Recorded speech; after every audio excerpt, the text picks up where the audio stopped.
there? Do you wish to take your father's place? Come into the light.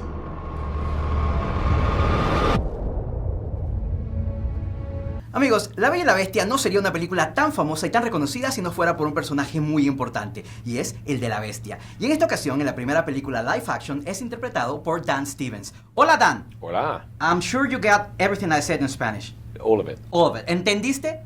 Sí. Yes. Muy bien, muy bien. It's a pleasure to have you here talking about this great movie, a beloved movie that has been a lot of years since the first one or the animated one came out, and now we have a new movie, a new intention, new characters, new feeling, a new love. So, what brought you to Beauty and the Beast? I auditioned. I put myself on tape singing the Beast song from the Broadway musical, and I sent it to Bill Condon, and I guess he must have liked it. You'd have to ask him. But auditioned and got the call that they wanted me to do it. So yeah, it's exciting. What was the biggest challenge when they say, yes, you're going to be the Beast? How was the preparation for you? Because you had hard work doing this movie. But that's what makes it such an interesting role, I think, is the fact that he is, you love him and you hate him, and there's darkness and there's light, and there's all these things going on. So it was a delicious prospect to get to tackle the role. In terms of practically how we did it, I nothing could really have prepared me for what we were about to do, because nobody had ever done it before. And nobody's ever really created a role fusing these kind of technologies before. And it really felt very pioneering. It was very exciting to get to work in, to get to tell a classic fairy tale, which I love anyway, but to tell it using the very latest gadgetry available to modern cinema.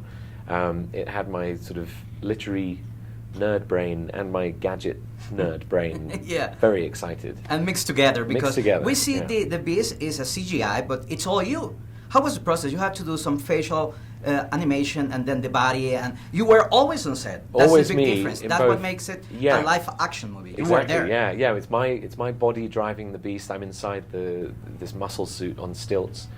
And then the facial capture was done separately, so it's very much my face. No mask or fur or anything in between me and Emma. But then we would, every week or so, we'd go into a booth and they'd spray my face with UV paint. And I would sit there behind 27 little cameras with UV light, and Emma would sit the other side, and we'd play all of the scenes again, and everything that the Beast had been doing with his face, whether it was eating or sleeping or yelling or reading or waltzing, just do it again with my face. And it's actually you. It's me, and you can kind of see it in the, in the close-ups of the Beast. It's weird how, it's weird how much it looks like me, if you know what I mean. When we touched, she didn't shudder at my paw. No, it can't be. I'll just ignore. But then she's never looked at me that way before. What's the difference we're gonna see when we see this live-action movie compared to the original animated movie? What's the difference on the Beast? With the Beast, I think, well, I suppose it's a similarity and a difference, really, is the sense of humor. I knew that I wanted people to be able to laugh at him. He's more sophisticated in this one. He is, I suppose, and instead of Belle teaching him to read, she just reminds him of that he can read and that he loves reading. I guess he hasn't read a lot with his big paws, but he has a beautiful library. She reminds him of these things. She reminds him of how lucky he's been, really. And I think that's one of the other things we explore is how, perhaps before he was cursed, he really abused his privilege and his status. And she really reminds him of what he has and connects him with that, really. Think of the one thing you've always wanted. I'll find it in your mind's eye.